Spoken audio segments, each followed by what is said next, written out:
Bonjour à toutes et à tous et bienvenue sur Version améliorée, votre chaîne dédiée au partage de connaissances approfondies sur le développement personnel holistique à travers le prisme des plus grands livres.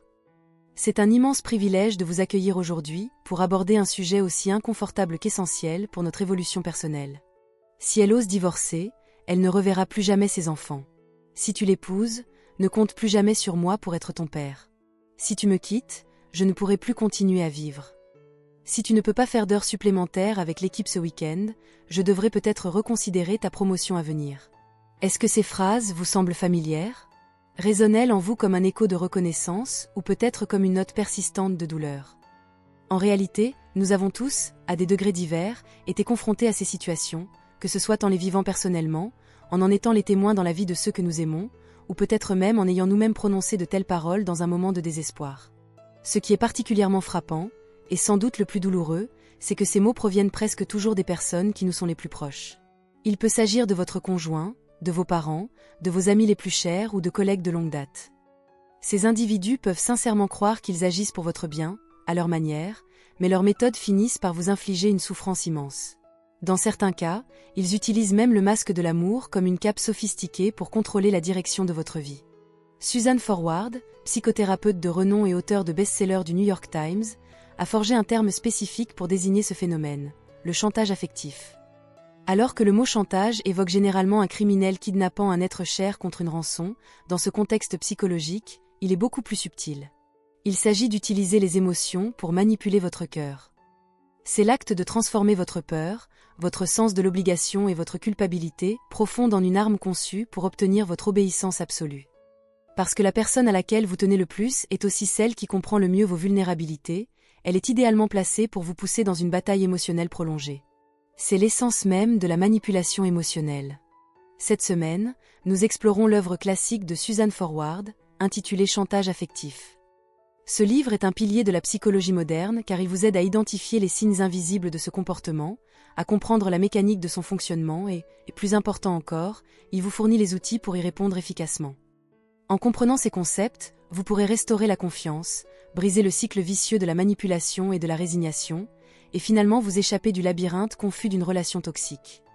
Ce livre s'adresse à quiconque se sent perdu ou blessé au sein de ses relations les plus intimes, ces lieux qui devraient être des havres de paix, mais qui sont devenus des sources de stress. Maintenant, installez-vous confortablement et écoutez cette immersion profonde au cœur de l'âme humaine. Comment commencer à diagnostiquer la manipulation émotionnelle lorsqu'elle prend la forme d'une exploitation de nos vulnérabilités les plus profondes? Pour rendre cela plus facile à comprendre, utilisons le terme de manipulation émotionnelle tout au long de notre parcours. Nous devons réaliser que cela se produit lorsqu'une autre personne a saisi votre faiblesse, l'a utilisée comme une otage psychologique et l'a transformée en une condition qui vous oblige à lui obéir. Typiquement, ce genre de manipulation peut prendre la forme de menaces directes et brutales. Celles-ci sont faciles à reconnaître. Si tu pars, tu perds les enfants. Si tu ne fais pas ce que nous disons, tu ne fais plus partie de cette famille. Ici, le but du manipulateur est clair. Il utilise la menace d'une conséquence catastrophique pour forcer votre soumission. Cependant, dans la majorité des cas, la situation est bien plus subtile et donc plus dangereuse. Elle se cache derrière une façade harmonieuse. Elle est drapée de beaux souvenirs, de démonstrations initiales d'une attention intense et du prétexte de faire les choses pour le bien de la famille. Cela vous rend inconscient du contrôle qui s'insinue lentement, menant l'autre personne à franchir vos limites de sécurité et vous forçant à des compromis réticents sous une pression cachée. Suzanne Forward résume ce phénomène en 6 étapes distinctes. Pour voir comment cela se déroule dans un scénario réel, examinons l'exemple d'un couple que nous appellerons Sarah et David.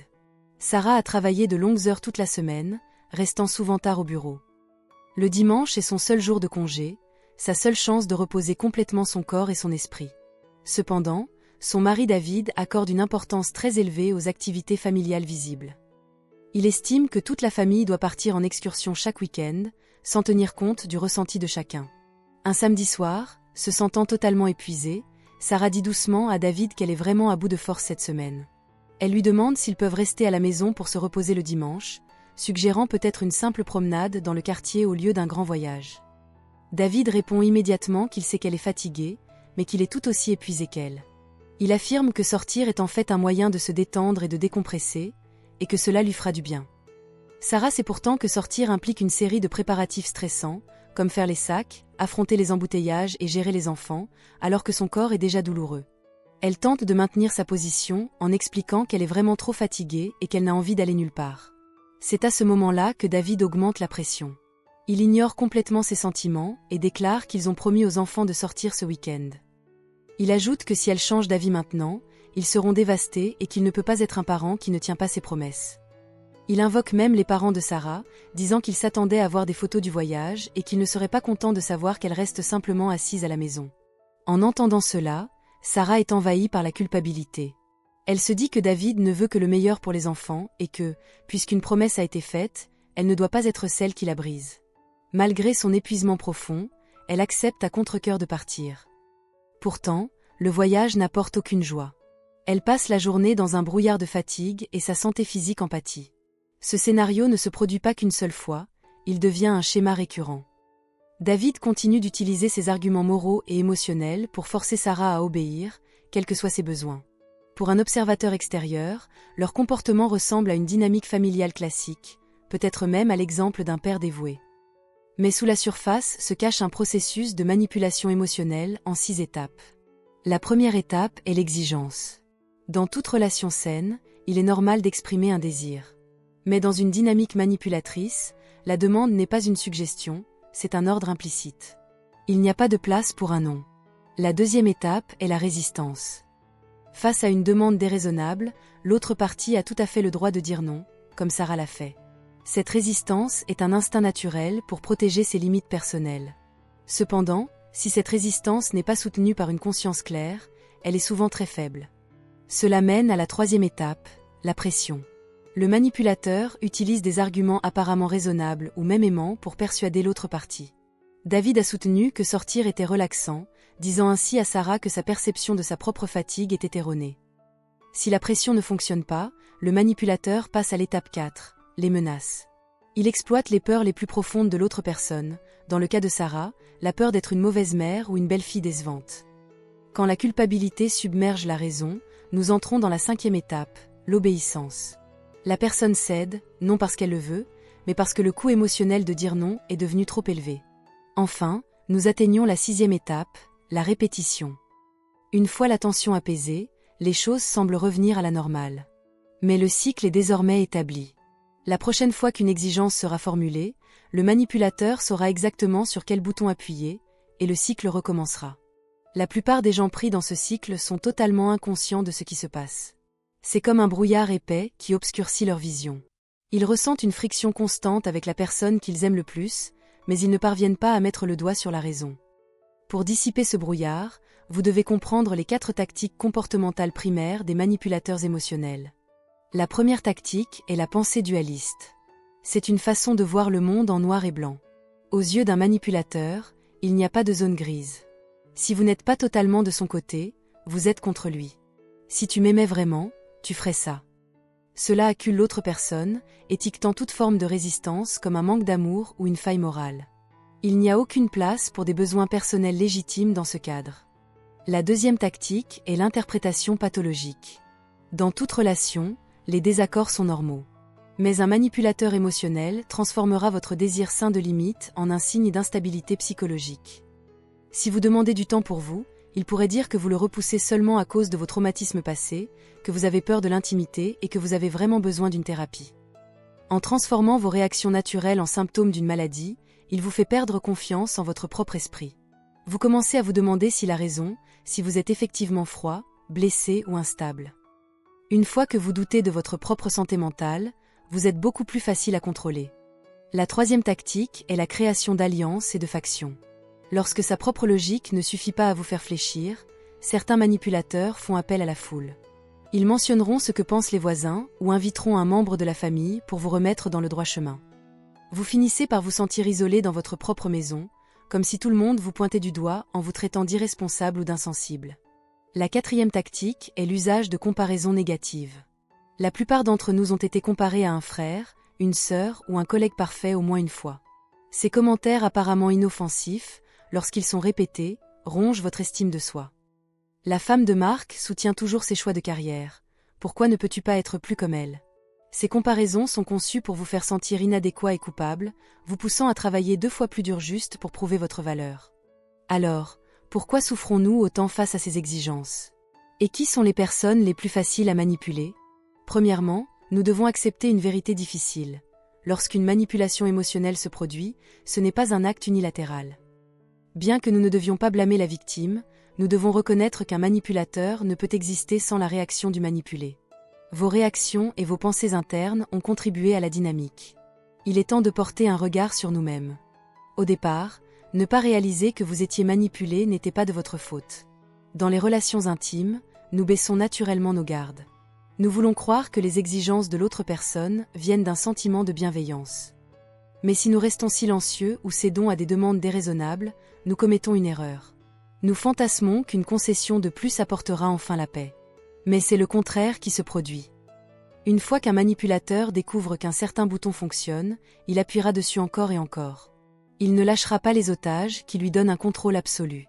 Quels sont ces otages? Ce sont votre peur, votre sentiment d'obligation et votre culpabilité. C'est ce que l'on appelle le brouillard du chantage affectif. Les personnes les plus proches de vous savent exactement de quoi vous avez peur.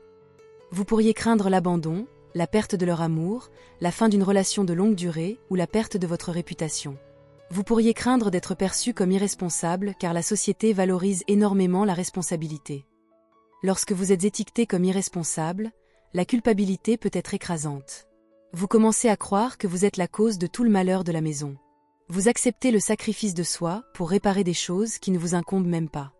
Vous restez sur une voie que vous savez être mauvaise parce que vous ne voulez pas admettre que vous avez choisi la mauvaise personne ou la mauvaise vie. Ce mélange de peur et de culpabilité crée une spirale mentale. Vous tombez dans l'auto-reproche et perdez votre moi véritable. Mais quelle que soit votre peur, vous devez vous rappeler que si vous souffrez, vous avez le droit de crier. Vous devez plaider la cause de la partie de vous qui a besoin d'être aimée. Vous devez regarder vos peurs en face et vous demander si vous devenez quelqu'un qui n'existe que pour être manipulé. L'auteur identifie 4 types de personnes qui sont les plus vulnérables à cela. Le premier est la personne qui a soif de validation. Parce qu'elle craint la critique, elle recherche constamment des éloges et essaie de plaire aux autres à tout prix. Cela la fait vivre selon le jugement de quelqu'un d'autre. Le deuxième est le pacifiste. Terrifié par le conflit, il choisit le silence pour maintenir une fausse paix, ce qui ne fait que laisser les émotions négatives s'accumuler en lui. Le troisième est la personne qui s'auto-accuse à outrance. Elle a l'impression de devoir porter chaque fardeau et d'être responsable du bonheur de tout le monde. Le quatrième est celui qui doute de lui-même. Manquant de confiance, il croit les jugements des autres plus que sa propre voix intérieure. Il est facile à mener et facile à briser. Alors, comment répondre? Beaucoup pensent que la seule solution est de quitter immédiatement la relation. Bien que ce soit parfois nécessaire, partir n'est souvent qu'une évasion temporaire. Si vous partez mais restez faible et rempli de ce même brouillard, vous transporterez probablement ces schémas dans votre prochaine relation. Mettre fin à une relation par pure colère n'est souvent qu'une autre façon d'essayer de punir l'autre personne. La punition n'est jamais le chemin vers la tranquillité d'esprit. Pour vraiment faire face, vous devez comprendre non seulement votre propre psychologie, mais aussi celle du manipulateur. La plupart des manipulateurs émotionnels ne sont pas des méchants maléfiques. Ce sont souvent des enfants qui ont subi leurs propres traumatismes émotionnels profonds. Ils voient les émotions comme un jeu à somme nulle. Ils sentent qu'ils doivent gagner pour se sentir valorisés. S'ils n'obtiennent pas ce qu'ils veulent, ils se sentent vaincus et s'emportent pour reprendre le contrôle. Ils pourraient vous punir, ou même se punir eux-mêmes par l'automutilation ou des menaces de suicide. Quand vous voyez que leur force est en fait un masque pour une faiblesse extrême, ils deviennent pitoyables plutôt que terrifiants. La maturité dans une relation n'est pas de la rompre facilement, mais d'être capable de se confronter à soi-même et à l'autre personne avec clarté. Ce livre suggère 4 stratégies primaires pour les moments où vous réalisez que vous êtes manipulé. La première stratégie consiste à abandonner la communication défensive.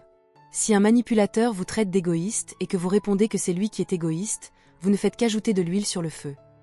Ce type de communication enflamme les émotions et transforme la conversation en champ de bataille. La clé est de briser la tension en refusant de jouer le jeu. Au lieu de vous défendre, essayez de dire que vous êtes désolé qu'il ressente cela, ou que vous comprenez qu'il soit en colère et que vous devriez peut-être vous asseoir et en parler quand les choses seront plus calmes. En abandonnant le besoin d'avoir raison ou de défendre votre caractère, vous retrouvez votre calme. La deuxième stratégie est de transformer l'autre personne en allié. Quand vous vous sentez coincé, invitez l'autre personne à vous aider à résoudre le problème. Au lieu de résister, demandez son avis. Posez des questions comme « Peux-tu m'aider à comprendre pourquoi ce voyage est si important pour toi ?» Ou « Que penses-tu que nous devrions faire pour résoudre ce désaccord d'une manière qui nous convienne à tous les deux ?» Les gens n'aiment généralement pas être blâmés, mais ils sont souvent très disposés à aider à trouver une solution s'ils y sont sincèrement invités. Quand ils font partie du processus de décision, ils sont beaucoup plus susceptibles de coopérer. La troisième stratégie est l'échange de conditions. Face à une demande égoïste, ne vous contentez pas de résister ou de céder. Soyez flexible mais ferme. Visez un gagnant-gagnant où les deux parties partagent la responsabilité. Par exemple, un employé pressé de rester tard pourrait dire qu'il comprend que ce projet est urgent et qu'il apprécie son rôle, mais qu'il peut rester 1 heure de plus aujourd'hui s'il peut partir 1 heure plus tôt vendredi pour être avec sa famille. Cela définit clairement vos limites, tout en respectant les besoins de l'autre personne. La quatrième stratégie est l'usage de l'humour. Rien ne comble mieux le fossé entre deux personnes qu'un rire partagé. L'humour peut être un puissant fil de connexion. Imaginez un mari qui est habituellement paresseux pour les tâches ménagères et qui répond au rappel en disant qu'il travaille toute la journée pour faire vivre cette maison et qu'il mérite de se reposer. Au lieu d'un sermon, la femme pourrait sortir un trophée fait main en papier indiquant détenteur du record du monde pour être resté assis immobile. Elle pourrait le lui remettre avec un visage sérieux en le félicitant d'avoir dépassé la barre des 2 heures à regarder le football sans bouger. Si c'est fait avec amour et non avec sarcasme, les deux riront. Le mari saisit l'idée sans se sentir attaqué et il est beaucoup plus probable qu'il se lève et aide. L'humour réduit la tension et permet au changement de se produire naturellement. Pour conclure cette exploration, j'ai quelques mots pour ceux d'entre vous qui se sentent comme des otages dans leur propre vie. L'amour devrait être un sanctuaire, un lieu de paix où revenir. Mais trop souvent, il devient l'endroit qui nous blesse le plus profondément. Quand l'intimité est exploitée pour le contrôle, nous tombons dans un labyrinthe où la confiance et la culpabilité sont indiscernables. Vous devez croire que vous n'avez pas besoin de compromettre votre âme pour recevoir de l'amour. Vous méritez d'être aimé pour ce que vous êtes, et cela commence par être fidèle à vous-même. Quand vous vivez selon votre moi authentique et aimant, le pouvoir du manipulateur s'estompe naturellement. Il ne peut plus kidnapper votre paix, car votre valeur n'est plus liée à son approbation. Échapper à la manipulation émotionnelle ne signifie pas toujours partir, mais cela signifie toujours changer la façon dont vous participez. Apprenez à aimer sans vous perdre. Apprenez à conserver votre raison et votre clarté. Apprenez à lâcher prise sur le besoin désespéré de reconnaissance externe. J'espère sincèrement que le partage d'aujourd'hui de version améliorée vous aidera à commencer à démêler les nœuds compliqués de votre cœur. Puissiez-vous trouver la paix et la force dont vous avez besoin dans votre voyage de retour vers vous-même. Merci infiniment d'avoir écouté cette exploration approfondie de l'esprit humain. Si vous avez trouvé cette discussion sur le chantage affectif utile, n'hésitez pas à partager cette vidéo avec quelqu'un dans votre vie qui pourrait avoir du mal à trouver sa voie. La connaissance est la première étape vers la liberté. Si vous voulez continuer à découvrir la sagesse qui change la vie cachée dans les livres les plus influents du monde et rejoindre notre communauté d'apprenants, prenez un instant pour cliquer sur le bouton j'aime, cela aide vraiment la chaîne à atteindre plus de monde. Et surtout, cliquez sur le bouton s'abonner et activez la cloche de notification pour ne jamais manquer nos plongées profondes hebdomadaires. Nous sommes ici chaque semaine pour vous aider à construire une version de vous-même plus forte, plus authentique et plus accomplie. Merci encore pour votre temps, votre attention et votre incroyable soutien. J'ai hâte de vous retrouver dans notre prochaine vidéo. D'ici là, restez forts, restez conscients et rappelez-vous que vous valez la peine d'être protégé. À bientôt.